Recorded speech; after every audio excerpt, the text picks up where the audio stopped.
안녕하십니까. BBS 가족 여러분. 코로나19가 너무 길어져서 많이 힘드시고 어려운 일상들 보내고 계시죠.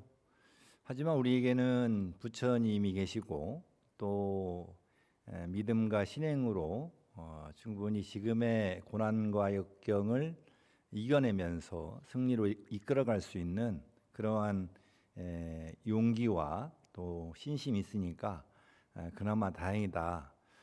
한편으로 생각하면은 그런 점에서 너무 감사한 게 아닌가 생각을 해보게 됩니다.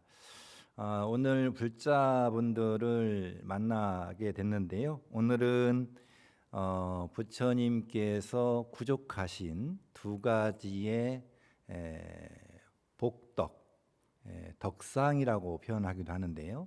이 지혜와 자비를 중심으로 해서 지혜와 자비가 부족한 삶, 그것이 어떻게 보면은 우리들이 생각하는 가장 행복한 그런 삶이기 때문에 지혜와 자비가 어우러지는 행복한 삶이라는 주제로 말씀 나눠보도록 하겠습니다. 방약으로 11월하고도 말로 달리고 있습니다. 세월은 유수와 같아서 벌써 11월 말이 됐습니다.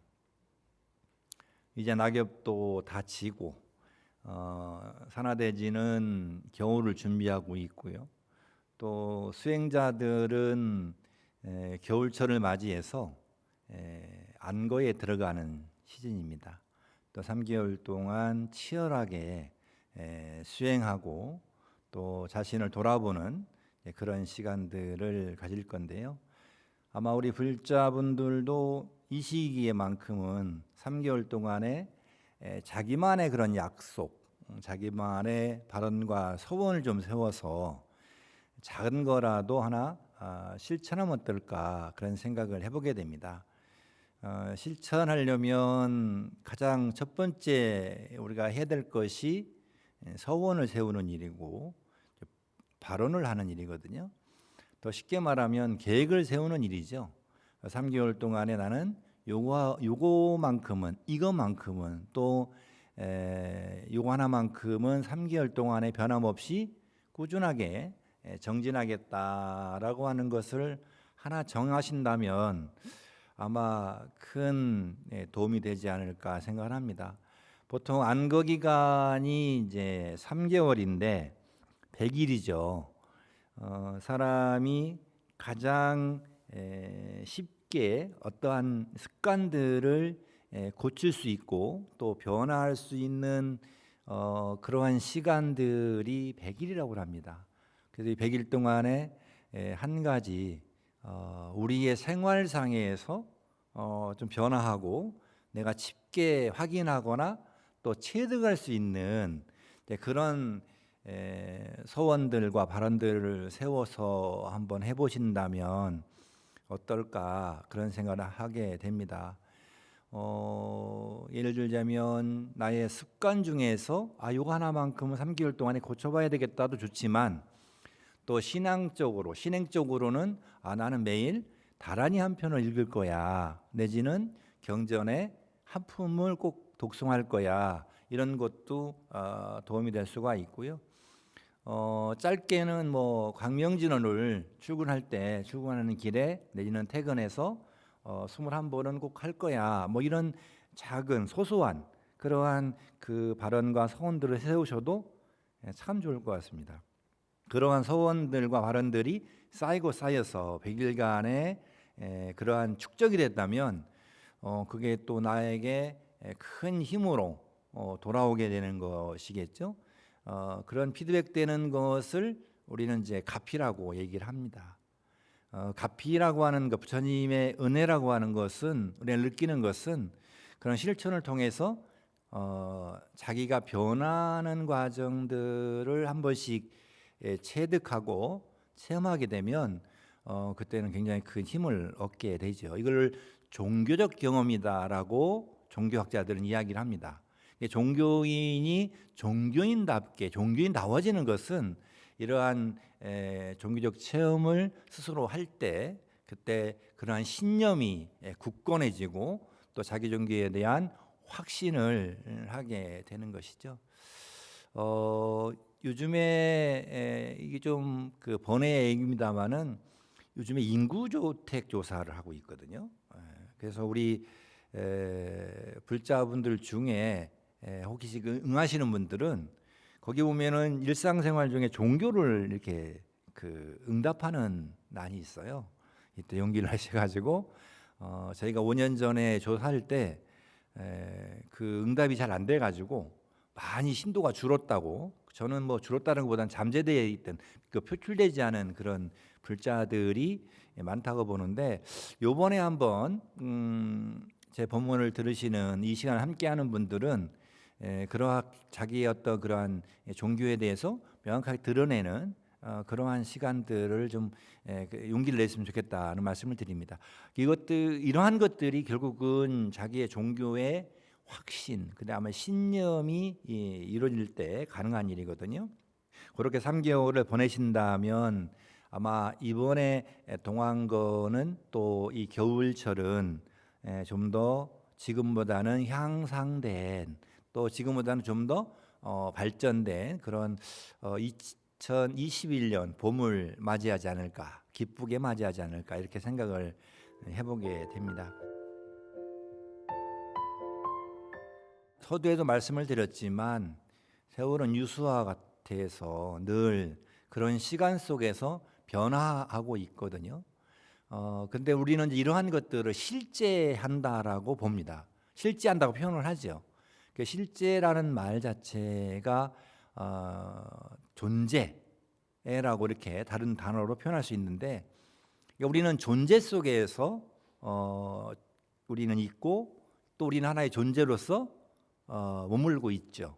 근데 그 존재라고 하는 것이 서양 철학사적으로 얘기하는 것과 또 동양 철학에서 말하는 것은 결이 다른 것 같아요. 서양 철학의 존재라고 하는 것은 있는 그대로 머무름, 영원함 내지는 불멸, 뭐 이렇게 추구하는 마음이 있다고 한다면, 동양의 내지는 우리 불교의 사상이나 철학적인 측면에서 존재라고 하는 것은 시간 속에서의 존재를 의미하는 것이고, 그 시간 속에서 존재한다는 것은 다 변한다라고 하는 전제 속에서 존재를 이야기하고 있습니다. 지금 우리도 순간순간 이루어져서 현재가 있고 그걸 현재를 존재로 받아들이고 있지만 결국은 우리가 다 변화하고 있다라는 겁니다. 지금 가을 끝자락에 있고 겨울 초입에 있지만 이 가을 끝자락과 겨울 초입의 이 안에는 또 한편으로는 겨울이 있고 가을이 있는 것처럼 또 그 내면에는 봄이 있고 여름이 있는 것입니다. 우리는 이제 그렇게 존재를 바라봐야 되거든요. 그 하나의 현상에 있는 그대로 바라본다는 것 자체가 모양에 취해서 바라보는 것이 아니라 그 안에 내재되어 있는 그러한 시간 속에서 변화하고 있는 모습들을 관찰해야 된다. 부처님은 우리에게 끊임없이 그런 존재의 일상, 현상에 대해서 말씀을 하고 계시잖아요. 우리가 존재라고 하는 것은 홀로 존재하는 것이 아니라 나의 어떤 기능과 경계가 마주쳐서 일어나는 것이라 존재의 인식이다라는 거죠. 근데 그런 인식은 늘 변화하기 때문에 그러한 존재적 진실을 가지고 있는데, 우리는 그런 것을 자꾸 붙들려고 하고 영원하다고 생각하고 집착을 하는 것이죠. 그러다 보니까 괴로움이 생기는 것입니다. 우리가 이 계절에 마음에 괴로움이 있는 사람들은 그 괴로움이라고 하는 것이 내가 혹시 어디에 걸릴지 아는가 한번 되돌아볼 시간이 가졌으면 좋겠다는 말씀을 드리고요. 저는 정말로 괴롭다고 말을 할 때, 힘들다, 번민하는 분들을 보면 가지가지 사연들이 있죠. 또 나름의 그런 고민거리들이 이유가 다 있어요. 이유 없는 고민들, 또 이유 없는 번민들은 없죠. 다만 그 번민과 고민들에 빠지고 거기에 쫓겨가기보다는 한 번쯤 그 내가 하고 있는 번민이라고 하는 것, 고민이라고 하는 것, 괴로움이라고 하는 것을 직면해라. 저는 그렇게 말씀드리고 싶어요. 우리는 이제 그 괴로움을 비우기 위해서 마음을 비워라 라고 이제 쉽게 얘기하지만 그게 잘 안 되죠. 그래서 저는 하나 권하고 싶은 것이, 괴로움이 있으면 이렇게 자기의 눈앞에 목전이라고 하는데, 눈목자 서서 목전, 눈앞에 이렇게 한번 꺼내놓고 내가 괴로운 것이 왜 괴로운지 한번 들여다봐라. 그게 직관이거든요. 그러니까 우리가 실제로 마음을 비우면 좋은데 그동안에 그러한 연습들, 그러한 습관들이 안 되다 보니까 어떻게 하냐면 뒤로 넘겨버려요. 내지는 잊으려고 그래요. 근데 잊은다고 잊어지는 게 아니거든요. 우리의 마음의 실체는 쌓이게 됩니다.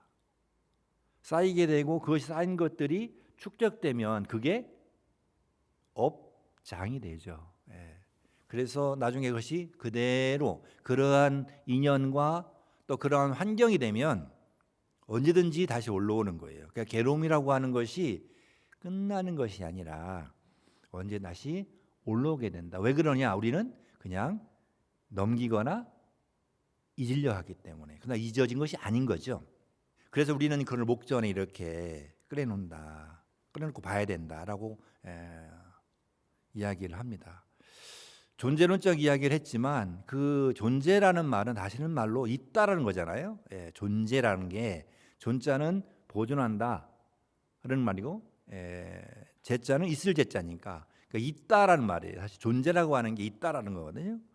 그래서 있다라고 하는 말이 어원을 보면 재밌게도 이자에다가 옛날에는, 지금은 쌍시를 쓰지만 옛날에는 디귿을 썼대요. 디귿, 있다. 그래서 어원이 눈목자랍니다. 보는 것, 눈으로 보이는 것이 있다라는 거예요. 그러니까 우리는 현상도 마찬가지지만 우리 속의 이 번미나 마음도 눈으로 이렇게 보는 것을 습관화들여야 됩니다. 내 마음의 괴로움을 자꾸 끄집어내서 내 안에, 내 앞에 자꾸 들추어내는 연습을 하셔야 돼요. 그래야 해결되거든요. 그렇게 해야지만 그 번민과 괴로움에서 승리하는 사람이 돼요. 부처님을 다른 말로 승리하는 자라고 얘기하거든요. 승리자라고 얘기합니다. 승리자. 그러니까 경전에서 보면 부처님 10가지 이름이 있지만 그 중에서 가장 그래도 많이 쓰이던 말 중에 하나가 승리자예요. 그러니까 제자들이 부처님을 부를 때 부처님, 세존이시여 뭐 이렇게도 부르지만 승리한 자요 이렇게 부르거든요. 그 승리자라고 하는 것은 뭐냐면 자신의 마음의 번뇌로부터 이긴 자를 얘기합니다. 그러니까 우리도 마찬가지입니다. 부처님처럼 우리도 번뇌, 번민, 괴로움에서 한 번은 이겨야 됩니다. 근데 우리는 이기지 못하고 회피하는 습관을 들였어요. 그동안에. 정말 이제는 괴로움, 번민을 이겨야 된다. 그래서 승리자가 돼야 된다. 승리하는 자가 그 다음에 괴로움도 이겨낼 수 있거든요. 이거는 뭐 어떻게 보면은 당연지사지요. 그래서 우리는 괴로움을 이제는 직면해서 좀 그걸 즐거움으로 전환시킬 수 있는 그런 마음을 내야 된다. 불교를 대표하는 사자성어 중에 여러 가지가 있지만 우리 불자분들이 가장 보편적으로 많이 알고 있는 단어가 이고득락이죠. 이고라고 하는 건 괴로움을 여인다라는 말이고, 득락이라는 말은 즐거움을 얻는다, 행복을 얻는다 이런 말이잖아요. 근데 이고라는 말이 앞에 나온 게 왜 그럴까요? 득락이 뒤에 나오고, 그건 우리 현상입니다. 우리의 삶 자체가 괴로움이 워낙 우리의 삶 속에서 직면해 있기 때문에 그 괴로움이라고 하는 것을 여유하지만이 있거나 외면하거나가 아니라, 괴로움을 여인다는 말은 극복한다는 말입니다. 괴로움을 이겨낸다는 말이고 괴로움에서 승리한다는 말이거든요. 그러니까 괴로움을 승리한 자만이 득락, 행복을 얻을 수 있다라는 거예요. 괴로움에 늘 쫓겨가고 괴로움에 늘 따라다니고 괴로움에 늘 함몰되는 사람은 행복이라고 하는 자체가 느낄 수가 없는 거예요. 진정한 행복이라고 하는 것은 자기 삶의 괴로운 번민에서 이겨내는 것이다 라는 말씀을 드립니다.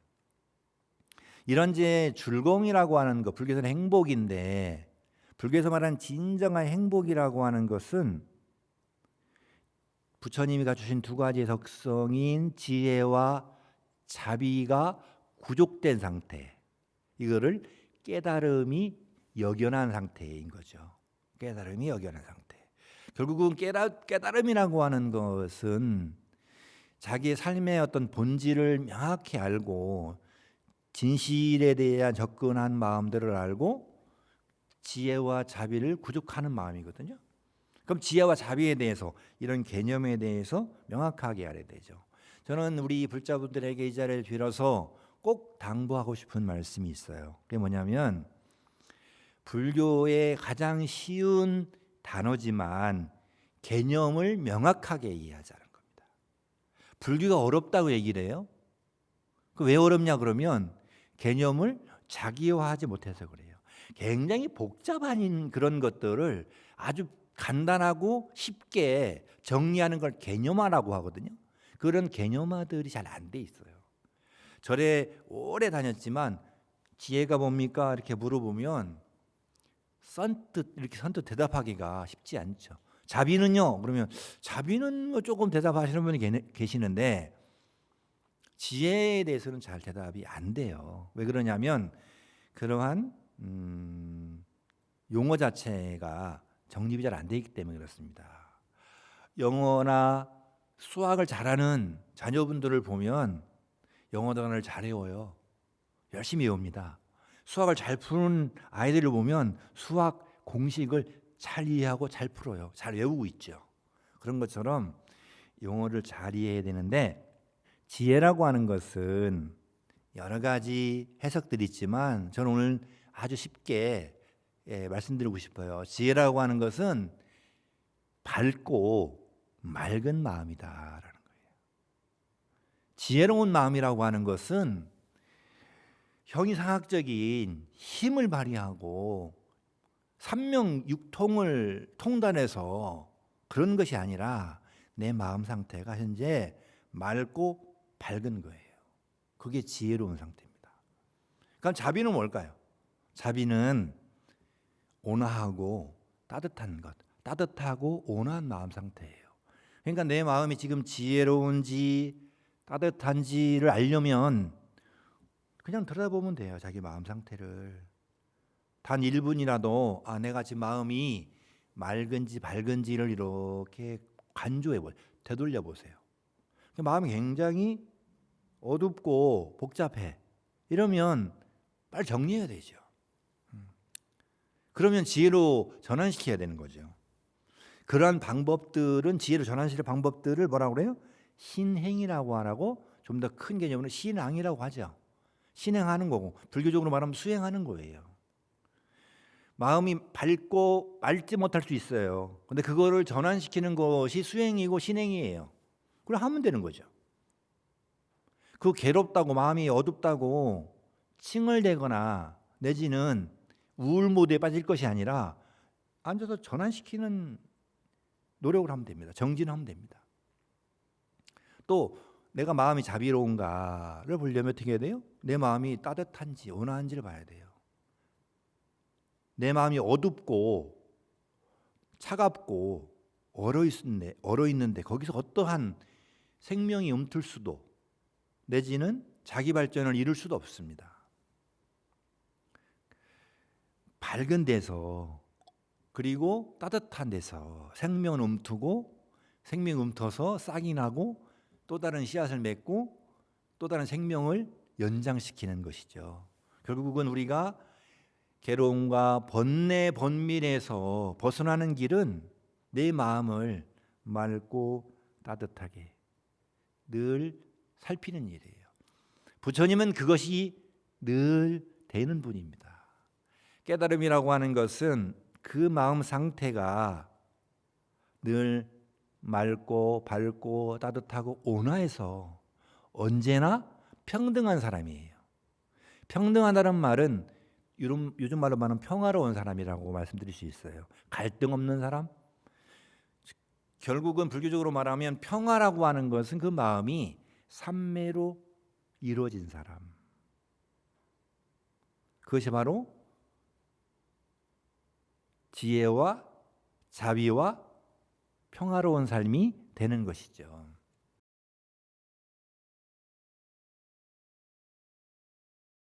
하나 비유를 들면서 오늘 좀 본문을 좀 마무리할까 하는데요. 제가 어린이집 하나 운영하고 있는데 한솔 어린이집이라고 제가 복지관을 하고 있습니다. 한솔 복지관이라고 복지관을 하고 있는데 거기 어린이집이 있습니다. 거기는 아이들이 70명이 넘는 아이들이 아주 재밌게 행복하게 생활하고 있습니다. 근데 어느 날 내려갔는데 한 아이가 그림을 그리다가 칭얼거리고 울고 있는 거예요. 왜 그러니? 그러니까 본인이 그림을 그려놓고 마음에 들지 않는데요. 근데 제가 보기에는 꽤 잘 그렸거든요. 여러 가지 색을 써가면서 잘 그렸어요. 그 아이 또래에 비해 정말 잘 그린 그림이었습니다. 열심히 그렸겠죠. 근데 아이가 그걸 그리고 나서 그 그림이 마음에 들지 않는다고 칭얼대고 울고 있는 겁니다. 그 아이를 보는 순간 저는 우리의 모습을 보는 것 같았어요. 30년을 살고 40년을 살고 50년을 살고 60년, 70년 살았는데 늘 우리는 내가 살아온 삶이 마음에 들지 않는다고, 마치 자기가 그려놓고 그 그림이 마음에 들지 않는다고 칭얼대는 그 아이처럼 우리도 그렇게 살아오는 것이 아닌가, 그렇게 살고 있는 것이 아닌가, 앞으로 그렇게 또 살아갈 것이 아닌가, 이런 염려가 들었습니다. 이 그림에 대한 비유는 우리 경전에도 많은데요. 금강산매로 이런 데 보면 원유 스님은 또 아주 재미난 비유를 하셨거든요. 호랑이를 그린 화가가 호랑이를 그려놓고 외출했다 돌아와가지고 자기가 그런 호랑이 그림에 잡혀먹었다는 그런 비유가 있는데, 우리가 그려놓은 그림에 내가 상처받고, 더 쉽게 말하면 내가 맺어놓은 인연에 내가 스스로 상처받고 좋으니 싫으니 이렇게 늘 얘기하고 있거든요. 이제는 그 마음을 쉬어야 됩니다. 이제는 우리 스스로가 내 마음을 살피는 그런 시간들, 3개월 동안의 동안거 기간에 우리 불자들이 내 마음이 밝은지 맑은지 따뜻한지 온화한지 그리고 고요한지, 고요함이라고 하는 것은 다른 말로 하면 삼매이고 또 요즘 말로 말하면 평화로운 거잖아요. 평화로운 사람이 평등한 삶을 살 수 있거든요. 그러니까 내 삶이 지혜로운지 자비로운지 또 평화로운지를 살펴서 늘 행복하고 또 모든 것을 성취하고 승리하는 그런 불자들이 되시길 바라면서 오늘 말씀을 마무리하도록 하겠습니다. 고맙습니다.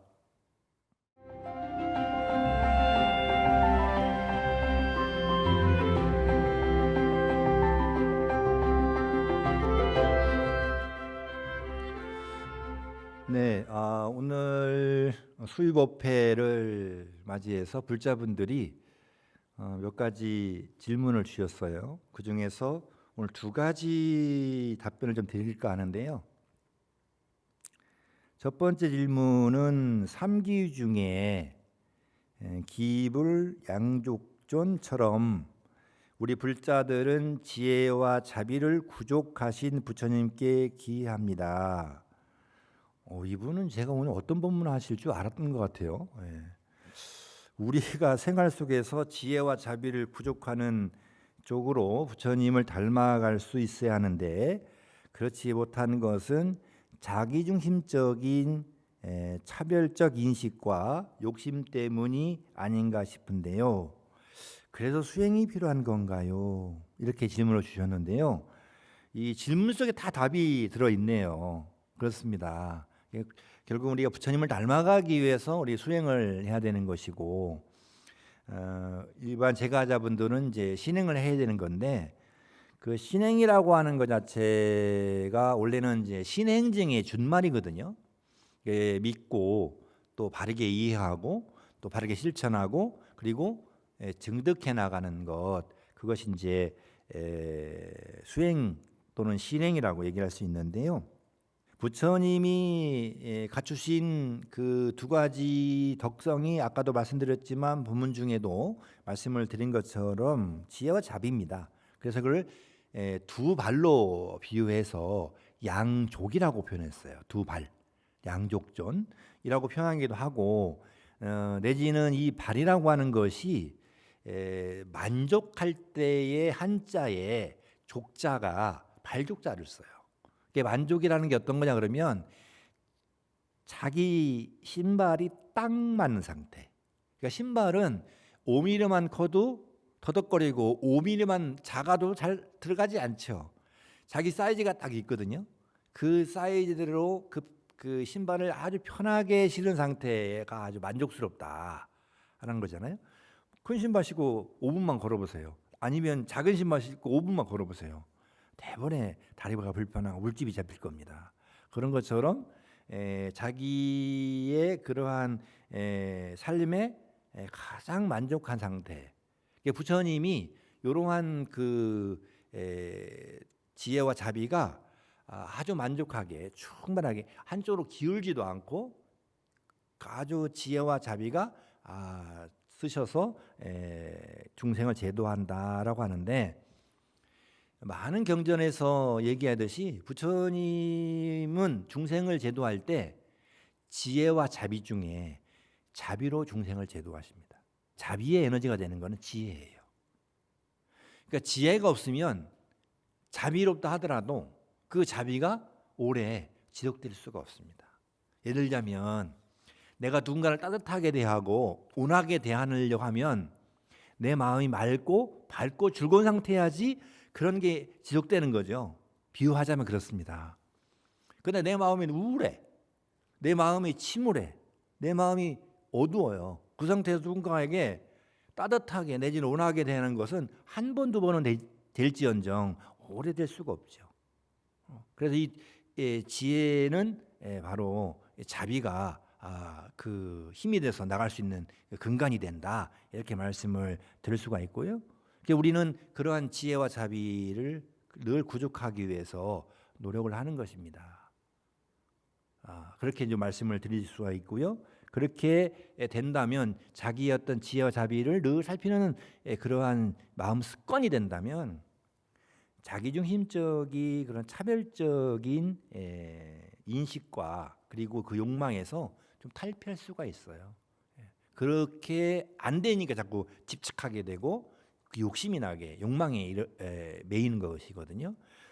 그래서 그러한 부분들을 좀 인지한다면, 인식해 산다면 아마도 부처님을 좀 닮아가는 그런 불자가 되지 않을까 생각하고요. 두 번째 질문 바로 말씀드릴게요. 두 번째 질문은, 불교는 어떤 초월적인 존재를 존경하거나 믿거나 의지하는 종교가 아니라 누구든지 진리에 입각해서 행복하게 살 수 있음을 가르치고 있습니다. 그런 점에서 다른 종교나 철학과 다른 특징이 있다고 알고 있는데요. 이 점을 좀 더 풀어서 설명해 주시겠습니까? 네, 아주 격이 높은 멋진 질문을 주셨습니다. 불교는, 부처님의 가르침은 초월적인 존재를 존경하거나 또 따르거나 의지하라고 가르치지 않죠. 부처님도 결국은 부처님에 대해서 의지하는 것에 대해서 굉장히 경계하셨어요. 마지막에 부처님의 유언을 보면 그런 말씀이 있거든요. 부처님이 이제 입적하시려 하니까 제자들이 이제 너무 당황스럽고 황망해서 여러 가지 말씀을 드리거든요. 그때 부처님께서는 나의 제자들은 그 법등명하라 그랬거든요. 법등명.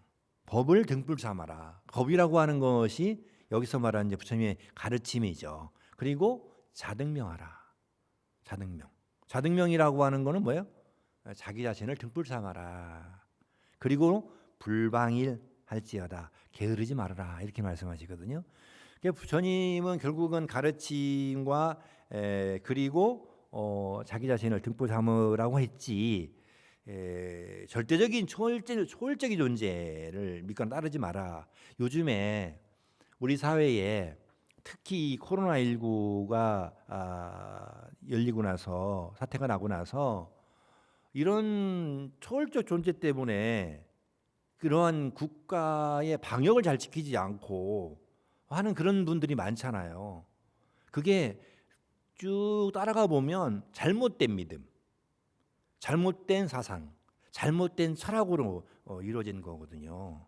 그게 굉장히 위험한 겁니다. 반대로 생각하면 우리 불자분들은 정말 복이 많은 분들이에요. 불교는 그런 가르침이 없거든요. 그렇게 가르치지 않고 있거든요. 또 그렇게 믿는 거에 대해서 굉장히 경계합니다. 불교는 처음에는 부처님을 의지하고 신행적으로 부처님에게 뭔가 구하는 마음을 갖는 것이 인지상정이지만 좀 더 신행이 깊어지면 스님들이나 아니면은 다른 선배 그 신도들에게 배우게 됩니다. 불교는 자각의 종교라고 하는 것을, 불교라고 하는 것은 스스로 깨닫는 종교라는 것을 배우게 됩니다. 그래서 불교는 멋진 거죠. 이것이 불교가 다른 종교와 다른 점이고, 다른 철학과 다른 점이고, 다른 사상과 다른 점이죠. 불교는 그런 절대적인 존재나 그런 것에 의지하거나 따르라고 가르치지 않습니다. 늘 부처님에 대한 믿음을 풍부하게 하되 환리심 나는 신심은 갖되 자기 자신을 늘 돌아보는 그러한 삶을 살으라고 부처님은 말씀하고 계신 거거든요. 좀 어려웠지만 이해가 됐으면 좋겠고요. 이렇게 해서 두 가지 아주 좋은 질문들 답변 드리게 돼서 너무 좋았습니다. 우리 불자분들 늘 행복하고 건강하고 코로나를 조기에 좀 극복할 수 있도록 함께 마음을 모아서 발언하고 또 개인 방역들 철저하게 지켜서 건강한 삶 이루시기를 바랍니다.